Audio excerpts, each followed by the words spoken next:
যেমন প্রতিটা বাজেটই দেখি যে কালো টাকা সাদা করার জন্য একটা সুযোগ থাকে, এই বাজেটও থাকবে। সমীক্ষা দেখেন সেরকম ভালো কিছু রেজাল্ট নাই, কিন্তু তারপর এটা থাকে। তো এখানে কি কারসাজি আছে কি আছে এটা এখনো বুঝি না আমি। যে 3টা প্রতিবন্ধকতা আছে। প্রথম প্রতিবন্ধকে তারা বলে যে এই রাজস্ব বোর্ডের তাদের সক্ষমতার অভাব এবং তাদের যে দুর্নীতি, এই কারণে এটা আগাচ্ছে না। খন্দকার রুহুল আমিন সিআইপি, আমরা আপনার কাছে যেতে চাই, যেটি নিয়ে আলোচনা করছিলাম বাজেট ভাবনা। আমরা শুনলাম দুজনের কথা, সেখানে যে বিষয়গুলো সবচেয়ে বেশি আসছে যে আর্থিক খাতে যে ক্ষত তৈরি হয়েছে, সেই ক্ষতকে পুরিয়ে এই বাজেট বাস্তবায়ন আসলে কতটা ঝুঁকিপূর্ণ বা চ্যালেঞ্জের মুখে পড়বে। হ্যাঁ, এটা তো অবশ্যই ঝুঁকিপূর্ণ, এবং কিছু কিছু জিনিস আমরা ব্যবসায়ী হিসাবে এখনও বুঝি না। যেমন প্রতিটা বাজেটই দেখি যে কালো টাকা সাদা করার জন্য একটা সুযোগ থাকে, এই বাজেটও থাকবে, এই বাজেটও থাকবে, কিন্তু এটা আপনার সমীক্ষা দেখেন সেরকম ভালো কিছু রেজাল্ট নাই, কিন্তু তারপর এটা থাকে। তো এখানে কি কারসাজি আছে কি আছে এটা এখনও বুঝি না আমি। তো সুতরাং আমি একজন ব্যবসায়ী হিসাবে এই কেমন বাজেট চাই বা এখানে আমি এটা বলতে পারি না যে কালো টাকা সাদা করার ব্যাপারে এটা নির্দেশনা কেন থাকে প্রতি বছরই। হ্যাঁ, আপনার একটা থাকতে পারে যে অপ্রদর্শিত আয় কিছু আছে, তো সেইটা হয়তো সে ট্যাক্স দেয় না বা কি, ব্যবসাটা তার বৈধ, ওইটার কথাই বলা হচ্ছে। কালো টাকা বলে কোনো টাকা নাই, কালো টাকা অবশ্যই কালো টাকা আছে, যেটা যেটা কালার কোনো কালো নাই, অপ্রদর্শিত। রাজস্ব বোর্ডের কাছে কালো টাকার প্রসঙ্গ অপ্রদর্শিত, জি। কিন্তু আমরা শুনি যে কালো টাকাই, যেটা যে কালো টাকাই করা হয়, জি জি, নিকনেম। তো এইটা নিয়ে আমি এখনো ক্লিয়ার না কিছু, যে প্রতি বছরই থাকছে, ভালো রেজাল্ট নেই তারপর থাকছে, যাক ঠিক আছে। তো এখন কথা হলো যে আমরা যে এইবার বেশ সংযমী হয়েছে, আপনার যে 8 লক্ষ কোটি টাকার নিচে আপনার বাজেট এবার আছে, যেটা 7,96,000 কোটি টাকা। তো এটা মোটামুটি সেরকম বাড়ে নেই। উচ্চ বিলাসী বাজেট বা এটি আমি মনে করি যে আমাদের জনসংখ্যা এবং আমাদের ক্রয় ক্ষমতার মধ্যে যে জিনিসটা আছে সেই তুলনায় কিন্তু বাজেট খুব একটা বেশি না। আর এখানে ঘাটতি যে সমস্ত আমাদের আভ্যন্তরীণ আয় থেকে যেটা আমাদের তৈরি করতে হবে, সেটা কিন্তু আমরা অনেক পিছিয়ে আছি। তো যাই হোক, অনেক কষ্ট করে আমি আপনার রাজস্ব বোর্ডকে একটু ধন্যবাদ দিব, যে এখানে দেখা যায় যে হাজার হাজার কোটি টাকা যারা এমপি হন তাদের যে সুযোগ সুবিধা দেওয়া হয়, যে গাড়ির দাম 40 কোটি 45 কোটি টাকা হয়, সেই গাড়িটা সে আনে, সে চালায়, কিন্তু পরে আবার অন্য নর্মাল গাড়ি চালায়। তো ওইটা গেল কোথায়? তো এটা বলছে যে তাদের এখন 46% ট্যাক্স তাদের দিতে হবে, কিন্তু যেটা আপনার লাক্সারিয়াস গাড়ি সেটা কিন্তু 826% ট্যাক্স দেওয়া। তারপরে যে এটা মোটামুটি এটা তারা বের করেছে এবং এটা তারা করবে, এবং আমাদের মাননীয় প্রধানমন্ত্রী এটা সায় দিয়েছেন, এটাকে আমি একটা সাধুবাদ জানাই। তো এই ধরনের, এখানে আপনাকে একটু সাপ্লিমেন্ট করি। জি, এই যে এমপি সাহেবদেরকে বিনা শুল্কে গাড়ি আনার বিষয়টা তো তিনুদ্দিনের আমলে আমরা বন্ধ করে দিয়েছিলাম। সে সময় কিন্তু এটা অনৈতিক হিসাবে ট্রিট করে রাজস্ব বোর্ডই সামারি দিয়ে বন্ধ করেছে। তো আমি ওই সময় এই সামারি দিয়ে ফখরুদ্দিন সাহেব সহির আগে আমি বলছিলাম, যখন সই করায়, যে স্যার এখন তো সই করে গেলেন, রাজনৈতিক সরকার আসার পরে কি এটা বহাল থাকবে কি না আমার ইন্টারেস্ট আছে দেখা, থাকবে না। ঠিকই তো। তারপরে যখন ক্ষমতায় আসলো, কারা আসলো? ওই তিনুদ্দিনের পরে কে আসলো? আওয়ামী লীগ। কোন আওয়ামী লীগ?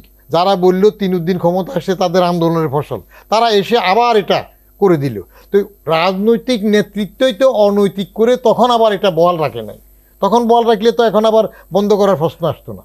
এটা যেমন করে, আবার এইটাও ঠিক যে রাজস্ব বোর্ড তারা কিন্তু তাদের যারা কর্মী বাহিনী আছে বা যারা এই সম্মানজনক চাকরিতে আছেন, তারা দেখা যায় যে ওই এসি রুমে বসেই সব কিছু তারা যে ট্যাক্স আরোহণ করতে চায়, পরিধি বাড়ানো, আপনার গ্রামগঞ্জে যাওয়া, এটা তারা চিন্তাও করতে পারে না। এবং আরেকটা দেখলাম যে সাজেশন আসছে যে 200টা নতুন গাড়ি লাগবে তাদের জন্য, যদি হয় তারা ট্যাক্স বাড়িয়ে আনতে পারবে। এটা আমার কাছে মনে হলো যারা গাড়ির ব্যবসা করে বা এই ধরনের কেউ একটা সুন্দর পরামর্শ দিচ্ছে, পরামর্শের কারণে হয়তো সে যদি সাপ্লাই দিতে পারবে, এখানে ভালো একটা সুযোগ সুবিধা হবে। তো এরকম অনেক কিছু আসে, কিন্তু সেটা তো করলে চলবে না। আমাদের আভ্যন্তরীণ আয় কিন্তু বাড়াতে হবে। আপনিও বলেছেন যে রেজিস্ট্রেশনের ব্যাপারটা আছে এবং আদার্স অন্য ব্যাপারে যেটা আছে, যে লোকালভাবে যদি আমরা আমাদের আয় না বাড়াতে পারি তাহলে আমরা কিন্তু এগোতে পারবো না। আর এটা তো ঠিক কথা যে 80 থেকে 90 লক্ষ টিন নাম্বার আছে, আর ট্যাক্স দেওয়া হয় এখন দেখা যায় 30 থেকে 35 লক্ষ। তাহলে বাদবাকি প্রায় 50 লক্ষ টিন যার আছে তারা কোনো কিছু ট্যাক্স দেয় না কেন? তাদের কাছে নেয় না কেন? কি কারণে নিতে পারে না? না, এটা হলি তো। তথ্য বলছে এনবিআর থেকে যে 40% 3 নাম্বারে রিটার্ন সাবমিট করছে আর 60% করে নাই। জি, একেবারে ডাইরেক্টলি তারা বলছে। এই যে বললাম যে 50 লক্ষ দেয় নাই, তারা কোনো ট্যাক্স দেয় নাই, ট্যাক্স নিচ্ছে না। কেন নিচ্ছে না? তারা নিতে পারে না। কিন্তু এইটা তো এনবিআর এর সক্ষমতা আসতে হবে। যেমন ওয়ার্ল্ড ব্যাংক যখন আসে বাংলাদেশে, তাদের বলা হয় যে আমাদের যে মধ্যম আয়ে যাব, যে 3টা প্রতিবন্ধকতা আছে। প্রথম প্রতিবন্ধকে তারা বলে যে এই রাজস্ব বোর্ডের তাদের সক্ষমতার অভাব এবং তাদের যে দুর্নীতি, এই কারণে এটা আগাচ্ছে না, স্পষ্ট তারা বলে। ওয়ালটন ফ্রিজ কিনে অনেকের মতো আপনিও হয়ে যেতে পারেন মিলেনিয়াল, সেরা পণ্যের সেরা অফার। আমরা আলোচনার শেষ দিকে চলে এসেছি। যে ব্যবসায়ীদের কথা যেটা বলা হয় যে সবসময় সব শোনা হচ্ছে না, যে ব্যবসায়ীদের যে পরামর্শ সেটাও অনেক সময় গ্রহণ করা হয় না। আপনি হেলাল ভাইয়ের কাছ থেকে শুনলেন অনেকটা তার অংশটা। এই 62% সংসদে আছে, তাও শোনা হয় না বললে হইল নাকি? তাহলে তো এখানে শোনা না, এখানে দেখতে হবে কোন শোনা।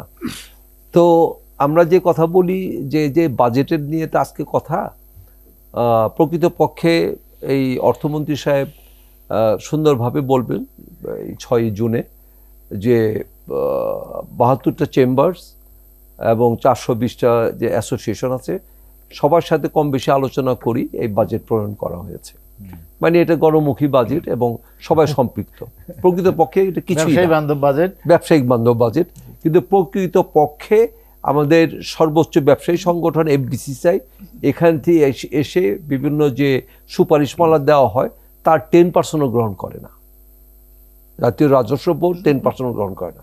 বাট অর্থমন্ত্রী কিন্তু সুন্দর ওইভাবেই বলে যে ব্যবসায়ীদের সাথে বসে, চেম্বারের সাথে বসে আমরা এই বাজেট প্রণয়ন করেছি।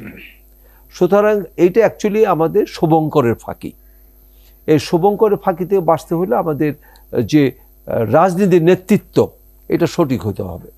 কিন্তু দুঃখজনক হলো সত্য এটা যে কিছুদিন আগেও আমরা যারা ইয়াং কিছু এনার্জিক ছেলে মেয়েরা আছে, ভালো রেজাল্ট করছে, তাদের কিছু পুরস্কৃত করা হয়েছে, প্রণোদনা দেওয়া হয়েছে। সেখানে তাদেরকে জিজ্ঞেস করা হয়েছিল যে তোমরা ভবিষ্যতে কি হবা। অনেকে বলছে ব্যবসায়ী হবে, আপনার ডাক্তার হবে, ইঞ্জিনিয়ার হবে, কম্পিউটার ইঞ্জিনিয়ার হবে, নাসাতে যাবে, অনেক সুন্দর সুন্দর কথা বলছে। এবং সে কি বলে যে কম্পিউটার বা রোবট আবিষ্কার করবে, এই ধরনের অনেক কিছু বলছে। কিন্তু আমি 1% দেখলাম না যে কেউ বললো যে আমি রাজনীতিবিদ হব। তো এই যদি আমাদের অবস্থা হয়, নেক্সট আমাদের জেনারেশন যদি আপনার রাজনীতি বিমুখ হয়ে যায়, তাহলে আমরা কিভাবে আগাবো? এবং একটা দেশ পরিবর্তন কিন্তু করে রাজনীতিবিদরাই, একটা দেশকে উন্নতির চরম শিখরে নিয়ে যায় কিন্তু রাজনীতিবিদরাই। তা আমি মনে করি যে ফরাসি ভাষায় একটা কথা আছে যে মাছের পচন ধরে তো মগজ থেকে। তো সেই মগজ থেকে যদি আমরা নষ্ট হয়ে যাই তাহলে আমরা তো কিভাবে বাঁচবো? কিন্তু আমাদের প্রচুর সম্ভাবনা আছে। আমাদের ইয়াং এনার্জেটিক 66% আছে, যেটা আগামী 2038 সাল পর্যন্ত এটা আমাদের চলতে থাকবে। এই সুযোগগুলো যদি আমরা কাজে লাগাতে পারি তাহলে কিন্তু সত্যি বাংলাদেশ একটা উন্নয়নশীল দেশ। এবং 2041 সালে যে আমাদের যেটা ডেস্টিনেশন ধরা হয়েছে এর আগেই কিন্তু আমরা উন্নতির চরম শিখরে পৌঁছে পারবো যদি আমাদের নেতৃত্ব ঠিক থাকে। এখন আমি মনে করি নেতৃত্ব এবং সুশাসন এই দুইটি প্লিজ আমাদের। খন্দকার রুহুল আমিন সিআইবি, আপনাকে অসংখ্য ধন্যবাদ।